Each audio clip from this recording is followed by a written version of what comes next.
मैं जनता से आग्रह करना चाहता हूं कि खड़े होके जोरदार तालियों से हम लोग के देश के यशस्वी प्रधानमंत्री आदरणीय नरेंद्र मोदी जी का स्वागत करें।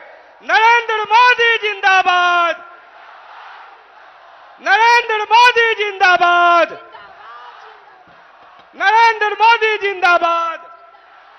नवादा रामायण का महत्वपूर्ण हिस्सा है और यहाँ पे सीता जी लव कुश के साथ रही थी। उन्हीं का प्रतीक चिन्ह आदरणीय प्रधानमंत्री नरेंद्र मोदी जी को दिया गया है। एक बार जोरदार ताली बजा के प्रधानमंत्री जी का स्वागत करें। नरेंद्र मोदी जिंदाबाद। अब मैं आग्रह करना चाहता हूं हमारी मातृशक्ति से कि वो आके आदरणीय प्रधानमंत्री जी को यहां पे शॉल देने का काम करे।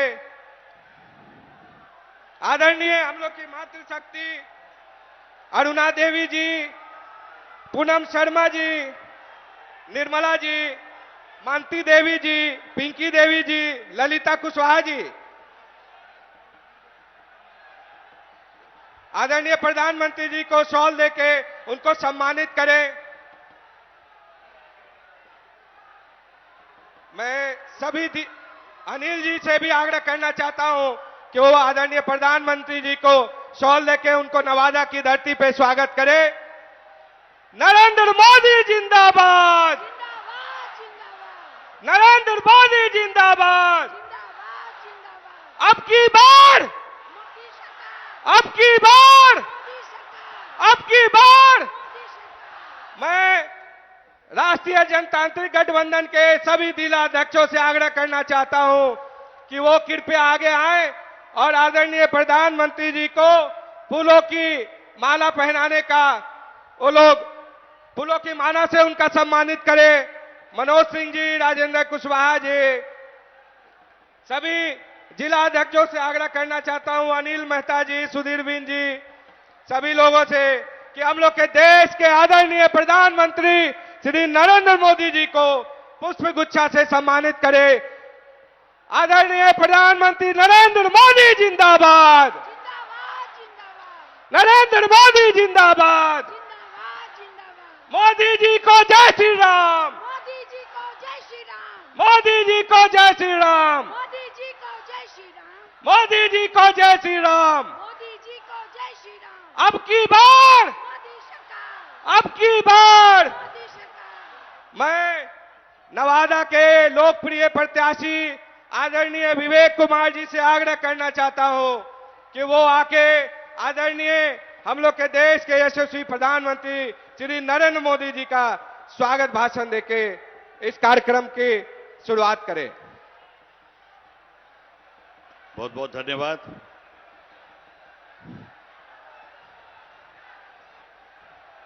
आदरणीय प्रधानमंत्री जी, मंच पे बैठे हमारे बिहार के विकास पुरुष, जन जन के नेता, हम सबके गर्व आदरणीय मुख्यमंत्री जी श्री नीतीश कुमार जी, बिहार के उप मुख्यमंत्री सब प्रदेश अध्यक्ष आदरणीय सम्राट चौधरी जी, लोक जनशक्ति पार्टी के राष्ट्रीय अध्यक्ष भाई चिराग पासवान जी, आदरणीय उपेंद्र कुशवाहा जी, हम के नेता संतोष सुमन जी, मंचासीन सभी नेतागण और कार्यकर्ता बंधु और इस नवादा के इस सभा में आए हुए अपार भीड़ को मैं हाथ जोड़ के नमन करता हूं, प्रणाम करता हूं। मित्रों, आज हमारे बीच में अपने पूरे दिन व्यस्त दिनचर्या को चुनाव के इस समर में आरंभ करने का प्रधानमंत्री जी ने निश्चित किया कि मैं नवादा से आज का दिन आरंभ करूंगा। इसका हम आभार व्यक्त करते हैं और बहुत बहुत आपको धन्यवाद करते हैं। रामधारी सिंह दिनकर ने कहा था कि वसुधा का नेता कौन हुआ, भूखंड विजेता कौन हुआ, अतुलित यशकेता कौन हुआ, नवधर्म प्रणेता कौन हुआ, जिसने न कभी आराम किया, विघ्नों में रहकर नाम किया। ऐसे हमारे प्रधानमंत्री आपका हम फिर से पुनः नवादा के इस पावन धरती पे हम हार्दिक स्वागत और अभिनंदन करते हैं। प्रधानमंत्री जी, आपने देश को जो दिशा दी है पिछले 10 साल के कार्यकाल में, नवादा में भी बहुत कुछ परिवर्तन हुआ है। लेकिन नवादा और शेखपुरा ये जो लगता हुआ जिला है, बड़ा ही ऐतिहासिक जिला है, गुणवत्ताओं से भरा हुआ जिला है, लेकिन किसी कारणवश वर्षों से ये एक आकांक्षी जिला रहा है। और यहां के लोगों की बहुत उम्मीद है, जब से आपने मुझे यहां अपना दूत बना के भेजा है, कि एक नए विकास का एक नया अध्याय आरंभ होगा और लोगों के साथ मिलकर यहां पर एक संकल्प लिया गया है, जो आपके संकल्प के अंदर समाहित है, विकसित भारत के साथ विकसित नवादा का। और आने वाला समय प्रधानमंत्री जी आपके मार्गदर्शन में और मुख्यमंत्री जी के मार्गदर्शन में एक नवादा और शेखपुरा जिला अपना नए अध्याय विकास का लिखेगा। इसके लिए हम पूरी तरह से निश्चिंत हैं और आपको आश्वस्त करते हैं, नवादा की जनता का जो मनोभाव है वो पूरी तरह से आतुर है कि 19 का चुनाव अगर कल हो जाए तो यहां से आपको अपनी झोली में सीट देके प्रधानमंत्री बनाने के आपके कवायद शुरू करके झोली में सीट नवादा को दे दे। बहुत वक्ता है, इसी के साथ मैं अपने वाणी को विराम देता हूं और आप सभी का आभार व्यक्त करते हुए बहुत बहुत धन्यवाद करता हूं। भारत माता की। अब मैं युवा नेता, ऊर्जावान, हम लोग के राष्ट्रीय जनतांत्रिक गठबंधन के अध्यक्ष के हम लोग के नेता, लोजपा राम विलास के राष्ट्रीय अध्यक्ष आदरणीय चिराग पासवान जी से आग्रह करता हूं कि वो आके आपको संबोधित करे। चिराग पासवान जिंदाबाद। इस सम्मानित मंच पर मौजूद हमारे परम आदरणीय प्रधानमंत्री आदरणीय नरेंद्र मोदी जी, मौजूद इस सम्मानित मंच पर बिहार प्रदेश के हमारे मुख्यमंत्री आदरणीय नीतीश कुमार जी, मौजूद इस सम्मानित मंच पर हमारे गठबंधन के तमाम वरिष्ठ नेतागण, मौजूद यहां पर मेरे प्रधानमंत्री जी के मंत्रिमंडल के तमाम साथी, मेरे मुख्यमंत्री जी के मंत्रिमंडल के तमाम साथी, मौजूद यहां पर हमारे गठबंधन के तमाम पदाधिकारी साथियों, आज जहां एक तरफ देश में लोकसभा चुनाव की शुरुआत हो गई और महज 12 दिन के बाद प्रथम चरण के चुनाव का मतदान होना है, ऐसे में आज का ये दिन हम सब के लिए बहुत महत्वपूर्ण है। आने वाला चुनाव निर्धारित करेगा हम लोग के आने वाले 5 साल का भविष्य, और हम लोग को ये याद रखने की जरूरत है कि आज से 10 साल पहले के चुनाव सिर्फ हमारे समाज, हमारे प्रदेश, हमारे देश को बांटने की राजनीति के आधार पर होते थे। ऐसे विवादित विभाजनकारी मुद्दों को उठाया जाता था जिससे समाज में बंटवारे की राजनीति को साधा जा सके। भले वो धारा 370 की बात हो, भले वो राम मंदिर निर्माण की बात हो या विमेन रिजर्वेशन बिल की बात हो, आज हमारे प्रधानमंत्री जी ने तमाम इन मुद्दों का समाधान करने का कार्य किया। और आज अगर चुनाव में बात होती है तो इंफ्रास्ट्रक्चर डेवलपमेंट की बात होती है, यहां पर विकास के कार्यों को गति देने की बात होती है। साथियों, आज इस मंच से मैं सिर्फ हमारी तमाम माताओं से, बुजुर्गों से और खास तौर पर मेरे तमाम नौजवान युवा साथियों से आग्रह करूंगा। भारत एक युवा देश है, बिहार एक युवा प्रदेश है। लगभग 65% बिहार में ऐसे युवा हैं जिनकी आयु 35 वर्ष से कम है। पहचानिए अपनी ताकत को। अगर बिहार के युवा एकजुट हो जाएं, एकत्रित हो जाएं, तो हमें आगे बढ़ने से कोई नहीं रोक सकता। ये हमारे बिहार के युवाओं की ताकत है। हमारे प्रधानमंत्री जी ने कभी हम युवाओं में भेदभाव नहीं किया, किसी को अगड़ा, किसी को पिछड़ा, किसी को हिंदू, किसी को दलित, ये नहीं सोचा। सबको साथ लेकर चलने की बात की, सबके साथ की, सबके विकास की, सबके विश्वास की बात हमारे प्रधानमंत्री जी ने की।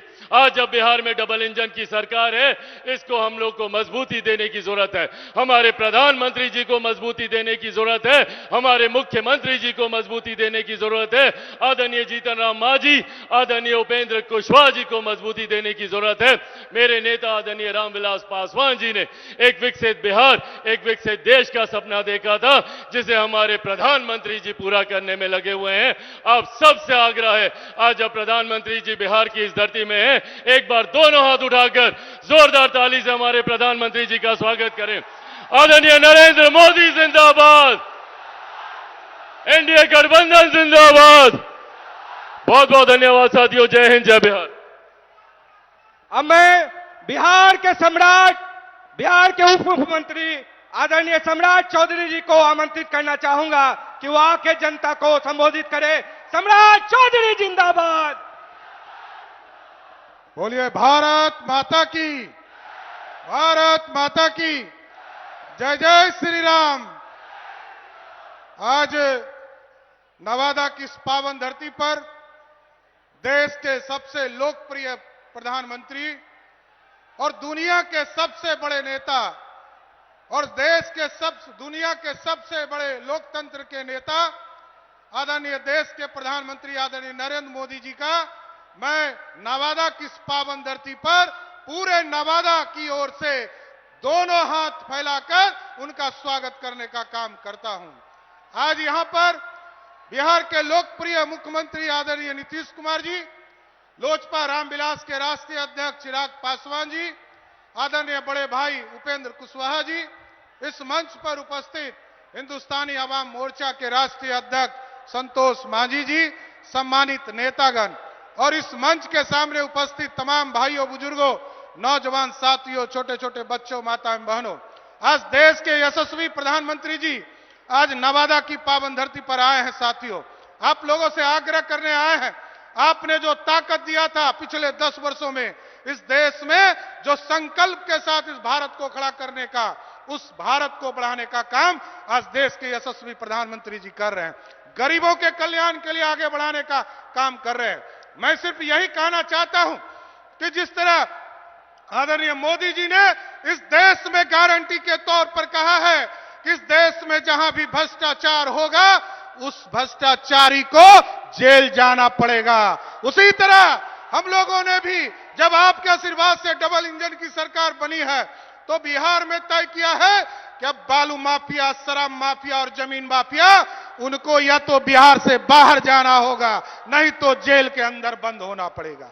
इसलिए हम तमाम लोगों से आग्रह करेंगे, निवेदन करेंगे कि जो 10 साल से लगातार इस देश के प्रधानमंत्री जी गरीबों कल्याण के लिए काम कर रहे हैं, और इस तरह आप तो सोच नहीं सकते हैं कि देश के प्रधानमंत्री जी ने गरीबों के लिए 5 किलो अनाज की भी व्यवस्था किया, तो आयुष्मान भारत के माध्यम से आज मात्र 15 दिनों में हम लोगों ने, जब डबल इंजन की सरकार आपके आशीर्वाद से प्रधानमंत्री जी बना, तो हम लोगों ने एक ड्राइव चलाया आचार संहिता के पहले, और 15 दिनों में बिहार के 2 करोड़ गरीबों को जिस तरह 5 किलो अनाज आप देते हैं, उसी तरह उसको 5 लाख का जो इलाज का सपना आपका है, उसको भी हम बिहार में स्थापित करने का काम कर रहे हैं। इसलिए हम तमाम नवादा के साथियों से आग्रह करेंगे, निवेदन करेंगे, सभी जाति धर्म को उठकर देश के यशस्वी प्रधानमंत्री जी के हाथों को मजबूत करें और एक एक वोट 19 तारीख को विवेक ठाकुर जी के सामने बटन दबाकर कमल छाप को, निशान को देकर फिर से मोदी जी को प्रधानमंत्री बनाने का काम कीजिए। बहुत बहुत धन्यवाद। अब मैं बिहार के जनप्रिय नेता, बिहार के विकास पुरुष, हम लोग सभी के अभिभावक आदरणीय नीतीश कुमार जी से आग्रह करता हूं कि वो आके नवादा की धरती को संबोधित करे। नीतीश कुमार जिंदाबाद।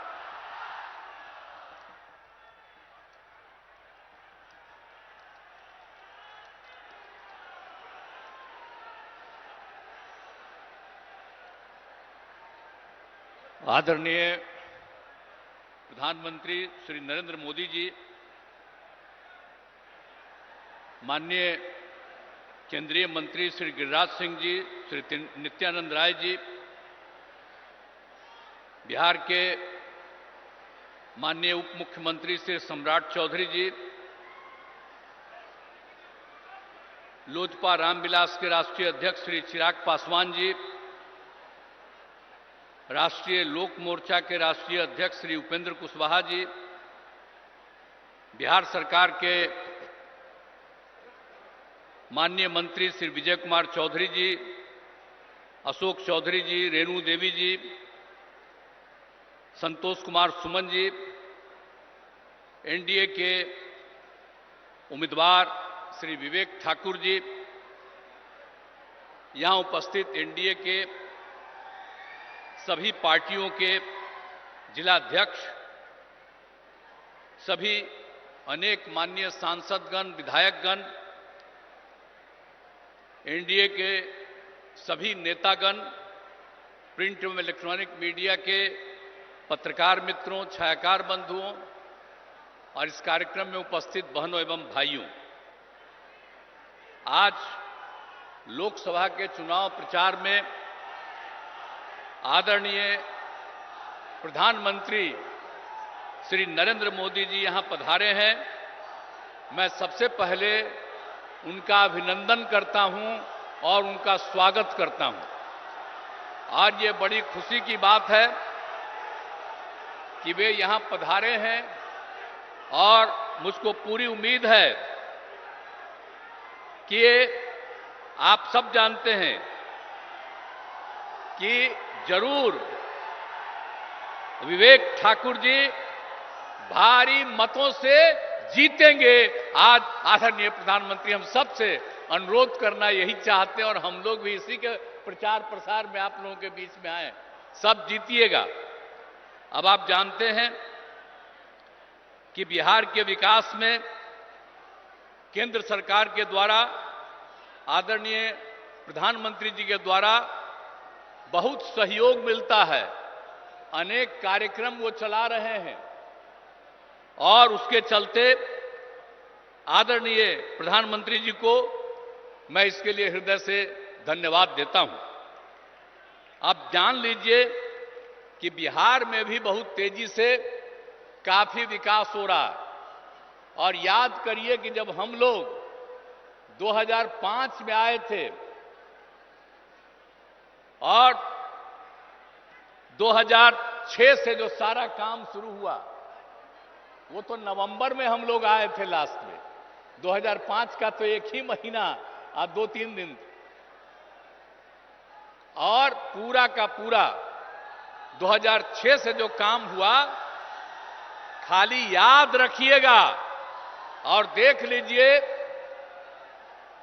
कि जरा कम उम्र के लोग हैं वो पुरानी बातों को भूल गए। हम सबको चाहेंगे कि अपने बाल बच्चों को भी याद करा दीजिए कि पहले क्या हाल था 5 के पहले। आजकल लोग प्रचार करने आता है और दावा पेश करता है, तो आप जरा याद करिए कि 2005 के पहले पूरे बिहार में क्या हाल था।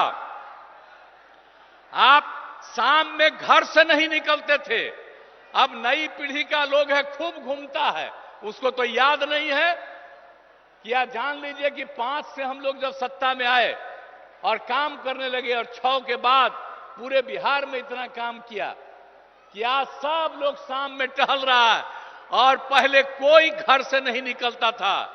आने जाने का कहीं कोई रास्ता नहीं था, आज सब जगह रास्ता बन गया। तो इसको भूलिएगा मत।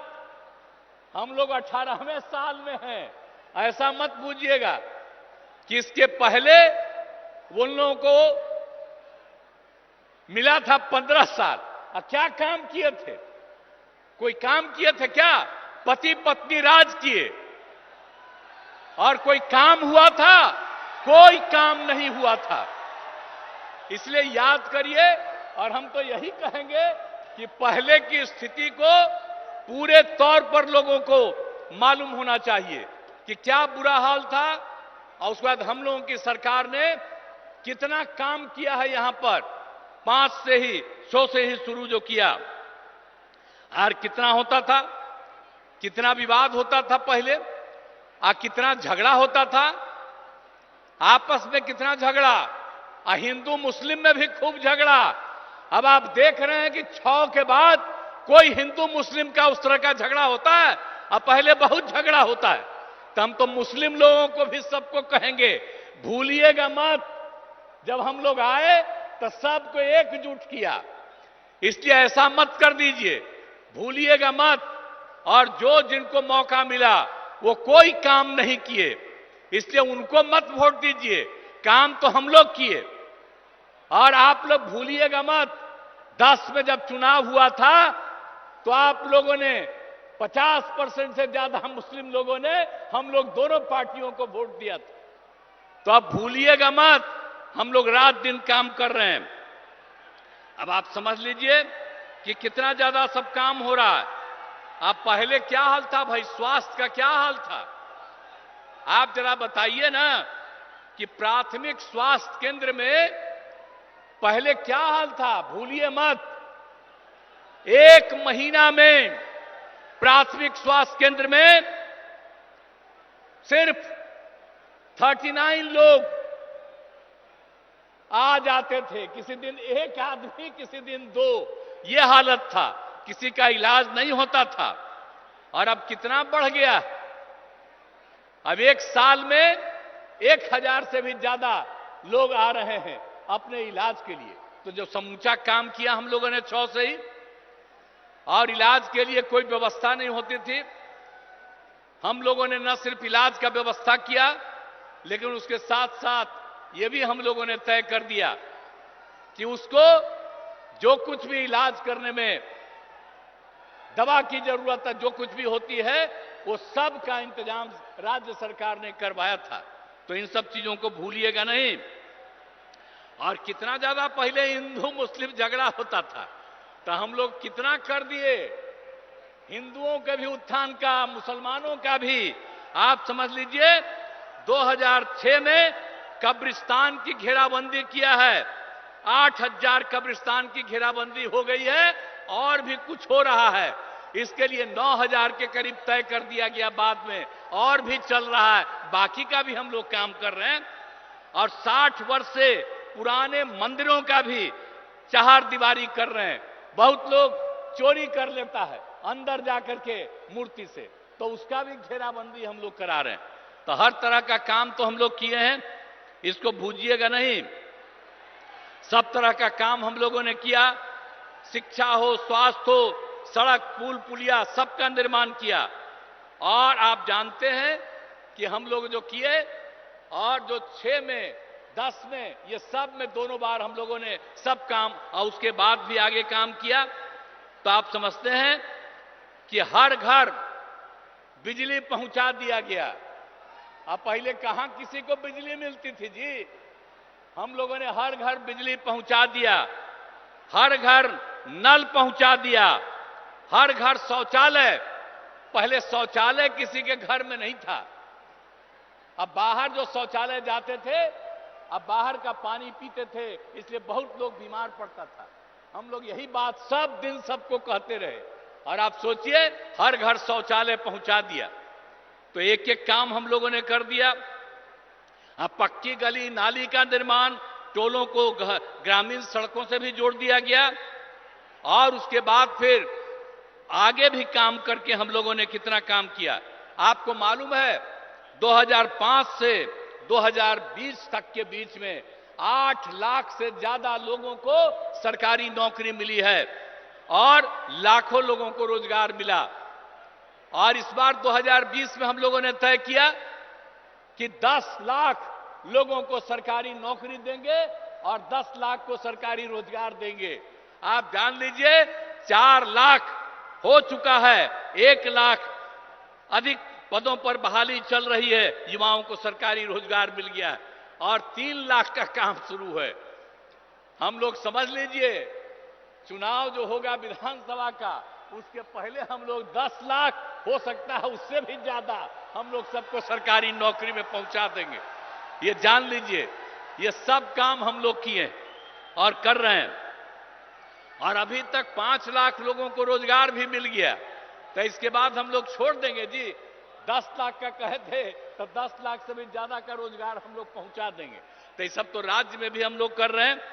और केंद्र का कितना ज्यादा सहयोग मिल रहा है, हर प्रकार का सहयोग केंद्र के सरकार से, जिसकी हम लोगों ने चर्चा की।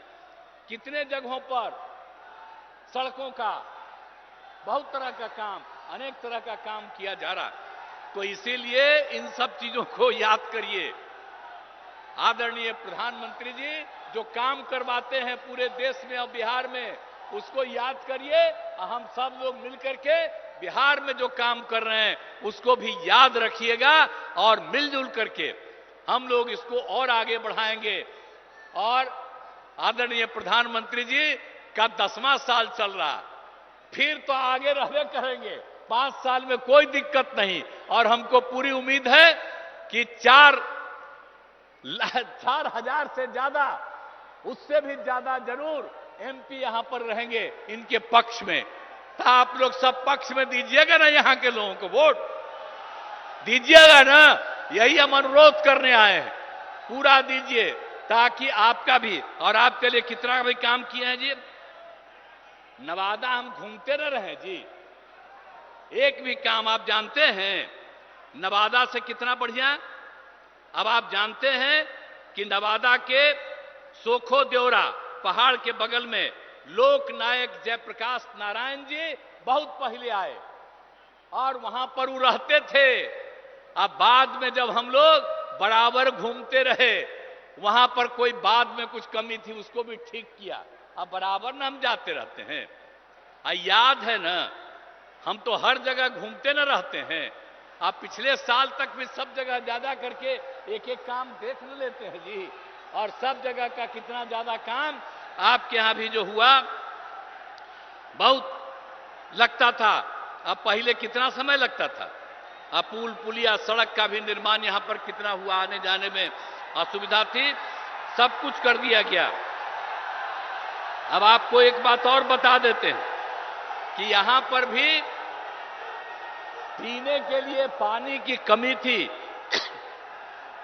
यहां भी नवादा में। तो अभी हम लोगों ने साथ में तय कर लिया था जल डैश जीवन डैश हरियाली में कि हम लोग गंगा जल पहुंचा देंगे गया में, बोध गया में, नवादा में और वहां राजगीर में। अब आप समझ लीजिए नवादा का काम अभी पिछले बार सब कुछ हो न गया, एक एक काम कर रहे हैं। आज जितना काम करवाए हैं हम लोगों की सरकार ने यह तय कर दिया कि और जरूरत पड़ेगा तो और ज्यादा हम गंगा जल को लाएंगे और हर किसी को किसी प्रकार की दिक्कत नहीं पड़े। तो एक एक तरह से तो हर तरह का काम हम लोग कर ही रहे हैं और कौन काम नहीं किया गया है। इसीलिए याद रखिए, और हम लोग एक एक जगह कोई समस्या होती है उन सब चीजों को देखते रहते हैं। और आप चिंता मत करिएगा, इतना विकास हुआ और मैंने शुरू में ही कहा पहले कुछ नहीं था, बाद में बहुत कुछ हुआ है, अभी हो रहा है। कितना कम बच्चियां पढ़ती थी, लड़के कितना कम पढ़ते थे और उसके लिए कितना काम कर दिए। तो लोग याद न रखे और ताकि सब कुछ और इतना सब काम हो रहा है। और लोग जो पहले कुछ नहीं किए थे कुछ दिन के लिए हमारे साथ आ गया था, ले आए थे, हम गलती कर से ले आए थे। अब उसके चलते जो हम काम करवाए तो दावा कर रहा है कि हम काम किए, वो क्या काम करेगा। याद करिए ना 15 साल क्या काम किया, और यहां पर सारा काम हो रहा है। और अब हम एक बार उसको कुछ दिन के लिए लाए फिर छोड़ दिया। हम आपको आश्वस्त करते हैं कि जो काम पास से हम लोगों ने शुरू किया भविष्य में कभी हम लोग आपस में नहीं छोड़ेंगे, एक साथ रह करके ही आगे बढ़ाएंगे। पूरा बिहार आगे बढ़ेगा, पूरा देश आगे बढ़ेगा। तो आज आप सबके काम के लिए भी आए हुए हैं, आपकी बात के लिए। ये मामूली बात नहीं है, प्रचार हो रहा है। अब इसके लिए आज पधार गए हैं आदरणीय प्रधानमंत्री जी, और मुझे पूरा उम्मीद है कि नवादा लोकसभा क्षेत्र से विवेक ठाकुर चुनाव लड़ रहेंगे। तो इसीलिए हम आपसे ही चाहेंगे कि आदरणीय प्रधानमंत्री जी आपसे अनुरोध करने आए हैं, तो आप बताइए विवेक ठाकुर भारी मतों से विजयी होंगे? हाथ उठा के बताइए, सब लोग हाथ उठा के बोलिए। बहुत बहुत धन्यवाद। अब इसके लिए मैं पुनः आदरणीय प्रधानमंत्री जी का अभिनंदन करता हूं, और निश्चित रूप से आप निश्चिंत रहिए, जितना काम आगे बढ़ा है उसको भी और ज्यादा आगे बढ़ाएंगे। तो इन्हीं शब्दों के साथ मैं अपनी बात समाप्त करता हूं। बहुत बहुत धन्यवाद। अब जिस इंतजार की घड़ी थी वो अब खत्म हो गई। हम लोग के देश के नहीं विश्व के सबसे लोकप्रिय नेता, इस देश के यशस्वी प्रधानमंत्री, हम सभी लोगों के अभिभावक आदरणीय श्री नरेंद्र मोदी जी से आग्रह करता हूं कि वो आके इस नवादा की जनता को संबोधित करे। नरेंद्र मोदी जिंदाबाद, नरेंद्र मोदी जिंदाबाद।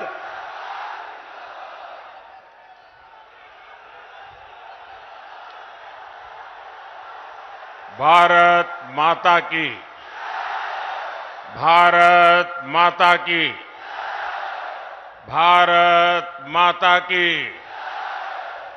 जय छठी मैया। अपने सबके हम प्रणाम कराइए। मैं बिहार और मगध की धरती को प्रणाम करता हूं। मगध की इस महान धरती में चंद्रगुप्त मौर्य का शौर्य है, आचार्य चाणक्य की बौद्धिक क्षमता है और इसमें देश को दिशा देने का अद्भुत सामर्थ्य है। ये क्षेत्र बिहार के पहले मुख्यमंत्री,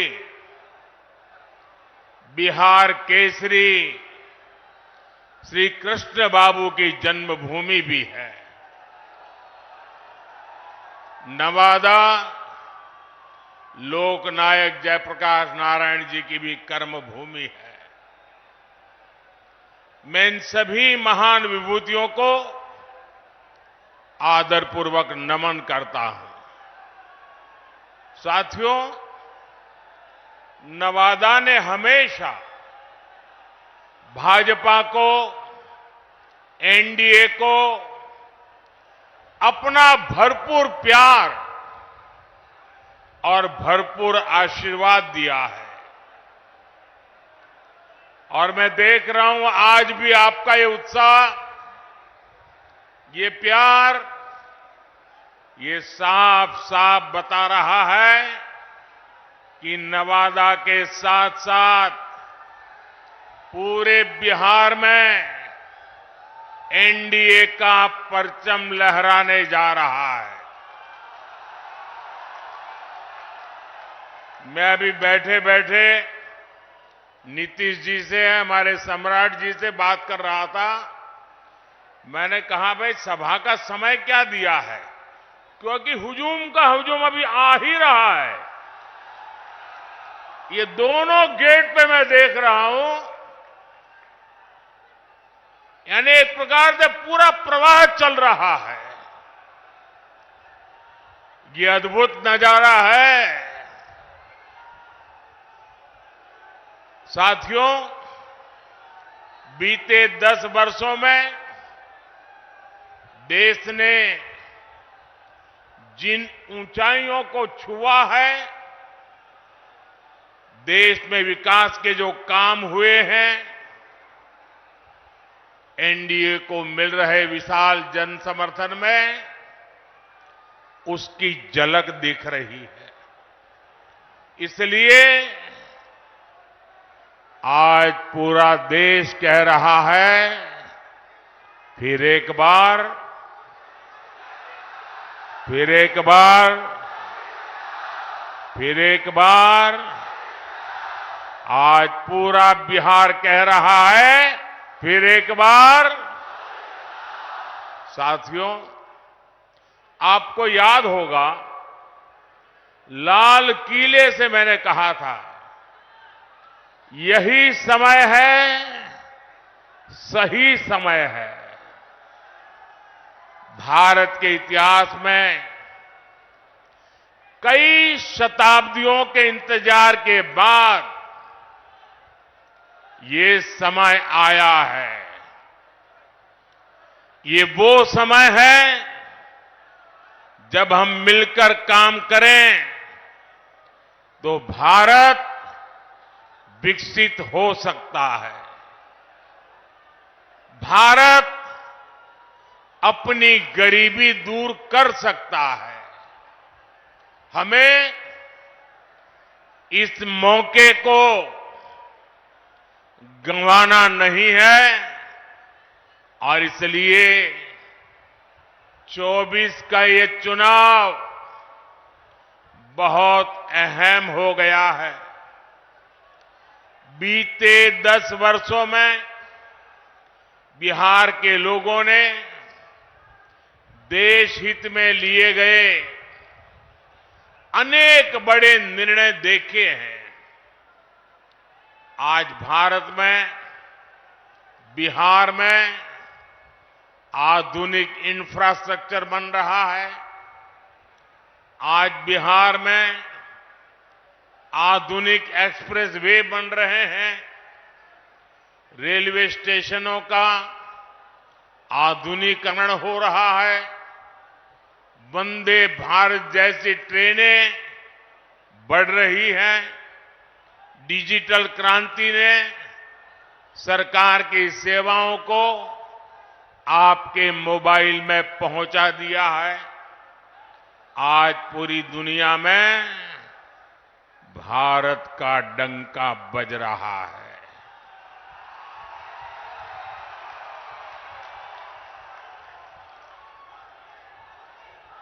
आप मेरी बात से सहमत हैं? भारत का डंका बज रहा है। यूरोप में डंका बज रहा है। ऑस्ट्रेलिया में डंका बज रहा है। न्यूजीलैंड में डंका बज रहा है। अफ्रीका में डंका बज रहा है। अमेरिका में डंका बज रहा है। कैसे? ये कैसे हो रहा है? कैसे हो रहा है? कैसे हो रहा है? आपने गलत जवाब दे दिया। ये मोदी के कारण नहीं हो रहा है। ये आपके एक वोट के कारण हो रहा है। आपके उस वोट की ताकत है जिसने देश को मजबूत सरकार दी और उसके कारण देश मजबूत कदम उठा रहा है। मुझे विश्वास है बिहार की ये महान धरती विकसित भारत के संकल्प को पूरा करने के लिए अपना भरपूर आशीर्वाद देगी। साथियों, मोदी देश से गरीबी खत्म करने के मिशन में जुटा है। मैं भी आप ही की तरह गरीबी को जीकर यहां आया हूं। मैं कभी भूल नहीं सकता कि 2014 के पहले देश में क्या स्थिति थी। करोड़ों देशवासी कच्चे घरों में रहने को मजबूर थे या बेघर थे। देश के गांवों में ज्यादातर लोग खुले में शौच जाने के लिए मजबूर थे। गरीबों के पास न गैस कनेक्शन था, न नल से जल आता था। गरीब का राशन बिचौलिए खा जाते थे। अस्पताल में इलाज के लिए गरीब को दर दर भटकना पड़ता था। साथियों, गरीब का बेटा मोदी गरीब का सेवक है।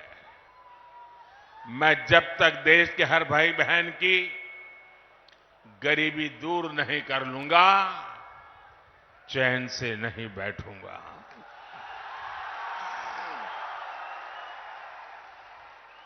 बीते 10 वर्षों में गरीब कल्याण के लिए जो काम हुआ वो आजादी के बाद के 6 दशकों में भी नहीं हुआ था। इसी का नतीजा है कि 10 वर्षों में 25 करोड़ लोग गरीबी से बाहर आए हैं। जब नीयत सही होती है हौसले बुलंद होते हैं तो नतीजे भी मिलते ही हैं। और साथियों, अगर मैं आपको ही पूछूंगा तो आप इस सरकार के अनगिनत काम बता देंगे। हर इलाके का लोग बोलेंगे, हाँ हमारे यहां ये हुआ। हर परिवार कहेगा, हाँ हमारे यहां ये हुआ। 10 साल में इतना काम, इतना तेजी से काम पहले कभी किसी ने कल्पना नहीं की थी। उतनी तेजी से आज काम हो रहा है। लेकिन भाइयों बहनों, आपको लगता होगा, साबी सर्वे वाले कहते हैं कि भाई इस बार तो 400 पार पक्का है। सारे अखबार वाले लिखते हैं 400 पार पक्का है। सब लोग कहता है कि भाई एनडीए का जय जयकार है। फिर लोग कहते हैं, अरे इतना सारा हो रहा है, मोदी इतनी मेहनत क्यों कर रहा है? भाइयों बहनों, चुनाव तो आपने जिताना तय कर लिया है। मैं तो मेहनत इसलिए करता हूं कि मुझे आपके दर्शन करने का सौभाग्य मिल जाता है। अपनों से मिलने का आनंद होता है। अपनों को मिलने से ऊर्जा मिलती है, अपनों को मिलने से प्रेरणा मिलती है। और इसलिए मैं आपके बीच आता रहता हूं। और भाइयों बहनों, इतने सारे काम हुए। कोई ये कहेगा, यार मोदी जी बहुत हो गया, इतिहास में नाम हो गया, अब तो आराम करो। मेरा उनको जवाब है, मोदी मौज करने के लिए नहीं पैदा हुआ है। मोदी मेहनत करने के लिए ही जन्मा है। और वो भी 140 करोड़ देशवासियों के लिए। अब तक बहुत हुआ है, बहुत किया है, लेकिन मोदी का मन तो यही कहता है कि ये तो अभी ट्रेलर है।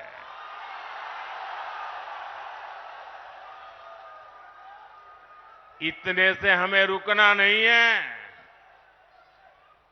अभी तो गाड़ी टॉप गियर में ले जाना है। अभी तो रनवे पर है, नई ऊंचाइयों को पार करना है। अभी तो बहुत कुछ करना है। हमें देश को, बिहार को नई ऊंचाई पर लेकर जाना है। साथियों, बिहार और नवादा की हमारी माताओं बहनों को लंबे समय तक जंगल राज के अंधेरे में अपना जीवन गुजारना पड़ा है। बिहार में एक वो भी समय था जब हमारी बहन बेटियों को सड़क पर निकलने से डर लगता था। नीतीश बाबू के प्रयासों से, हमारे सुशील मोदी जी के अथक प्रयासों से बिहार इस जंगल राज से बाहर निकला।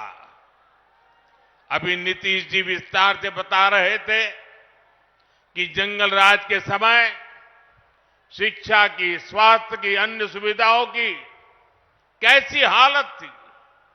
नीतीश जी के नेतृत्व में बिहार उन परिस्थितियों से बाहर निकला है। अब हर बहन के पास उसके इस भाई की मोदी की गारंटी भी है। आज 12 करोड़ घरों में बने इज्जत घर महिलाओं के सम्मान की गारंटी है।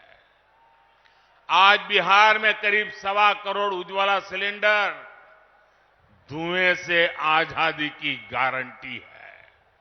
अकेले नवादा में ही 2 लाख से ज्यादा उज्ज्वला कनेक्शन है। बिहार के गरीबों को मिले 37 लाख पीएम आवास, महिलाओं की सुरक्षा और सुविधा की गारंटी है। बिहार के 8.5 करोड़ लोगों को मिल रहा मुफ्त राशन इस बात की गारंटी है कि किसी मां की संतान भूखे पेट नहीं सोएगी। इतना ही नहीं, तीसरे कार्यकाल में अभी तो मोदी की कई और गारंटी आने वाली है। अब मोदी की गारंटी है कि गांवों की 3 करोड़ बहनों को लखपति दीदी बनाएंगे। अब मोदी की गारंटी गांव और गरीब परिवार की बहनों को ड्रोन पायलट बनाने की है। मोदी ने पीएम सूर्यघर मुफ्त बिजली योजना भी शुरू की है, ताकि गरीबों का बिजली का बिल, मध्यम वर्ग का बिजली का बिल 0 हो जाए, शून्य हो जाए। लेकिन साथियों, मोदी की ये गारंटियां कांग्रेस, आरजेडी वाले, इंडी गठबंधन वालों को परेशान कर रही है, उनको पसंद नहीं आ रही है। इंडी गठबंधन के एक बहुत बड़े नेता ने कहा कि मोदी जी, आपको जो गारंटी देता है उस पर बैन लगना चाहिए। अरे इतने डर गए हो क्या? अरे मोदी की गारंटी से घबरा रहे हो क्या? ये लोग कहते हैं और कानून को जानकर कह रहे हैं कि मोदी का गारंटी देना ही गैर कानूनी है। मेरे देशवासी, आप ही देश के मालिक हैं। आप मुझे बताइए, क्या मोदी गैर कानूनी काम कर रहा है? क्या गारंटी देना गैर कानूनी है? क्या मैं मेरे देशवासियों को मेहनत करने की गारंटी देता हूं तो क्या मैं गुनाह करता हूं? मैं मेरे देशवासियों को यह कहूं कि मैं 24 घंटे काम करूंगा तो क्या ये गुनाह है? मोदी गारंटी देता है, उसको भी उन्होंने गुनाह बना दिया। अरे भाई, मोदी गारंटी इसलिए देता है क्योंकि उसके पास गारंटी पूरी करने का मादा है। मोदी गारंटी इसलिए देता है कि मोदी की नीयत साफ है। मोदी इसलिए गारंटी देता है क्योंकि वो गारंटी पूरी करने के लिए जी तोड़ मेहनत करता है। अहंकार में डूबे इंडी गठबंधन वालों को खुद को देश का परमानेंट शासक समझने वाले इंडी गठबंधन वालों को ये समझ नहीं आएगा। साथियों, चुनाव में झूठ बोलना, झूठ बोलकर वोट लेना इंडी गठबंधन वालों की पहचान यही है। इसलिए ये मोदी की गारंटी उसे भी रोकना चाहते हैं। ये भूल रहे हैं कि मोदी की गारंटी यानी गारंटी पूरा होने की गारंटी।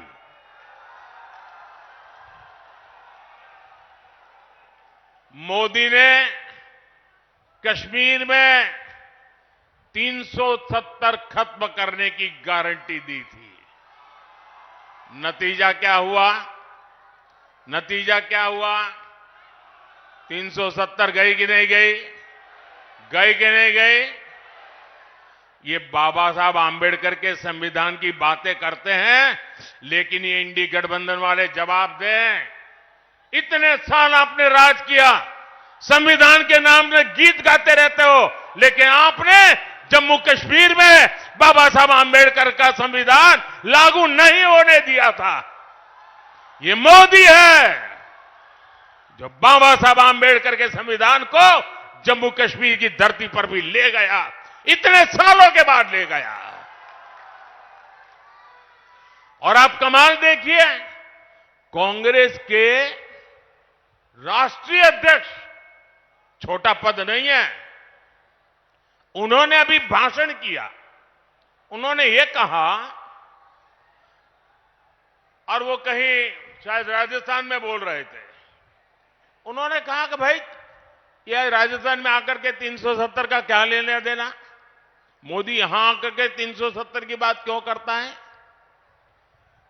ये सुनकर के मुझे बहुत शर्म आई दोस्तों। क्या जम्मू कश्मीर हमारा है कि नहीं है? जम्मू कश्मीर हमारा है कि नहीं है?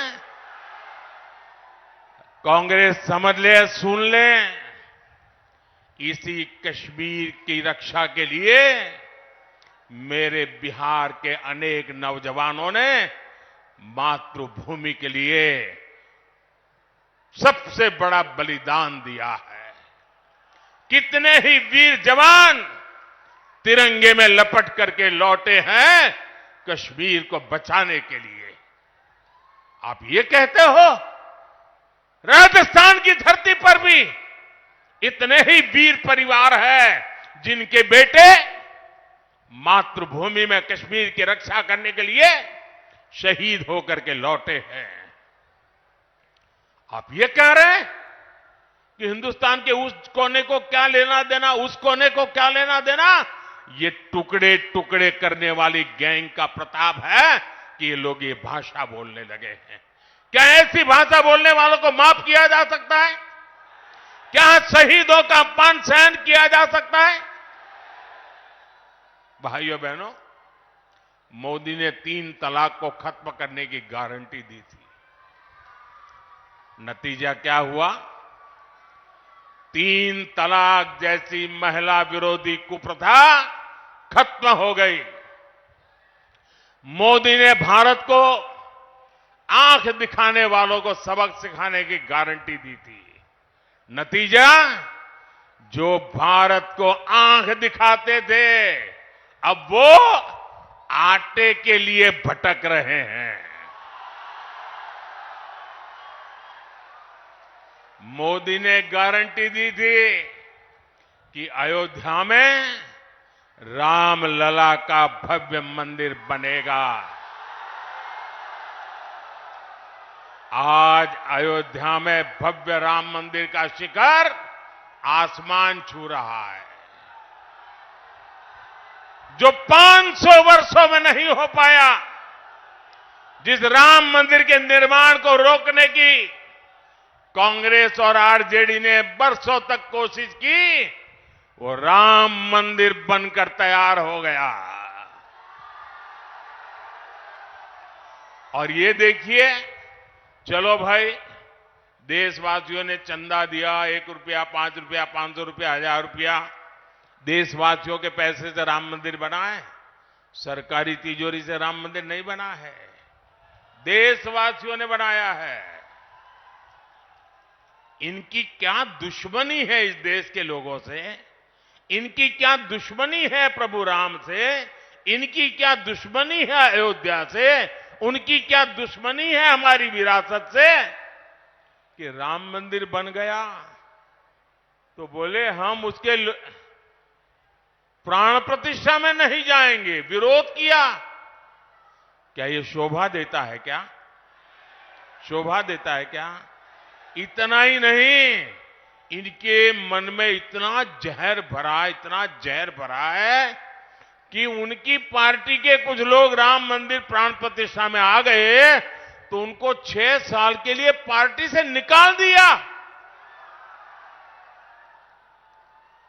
जरा रामनवमी आ रही है, ये पाप करने वालों को भूलना मत भाइयों बहनों, भूलना मत।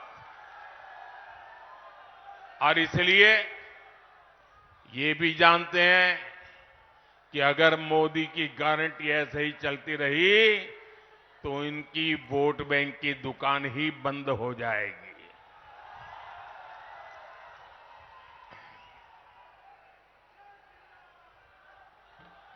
और इसलिए ये लोग मोदी की गारंटी का विरोध कर रहे हैं। साथियों, इंडी गठबंधन के पास न विजन है न विश्वसनीयता है।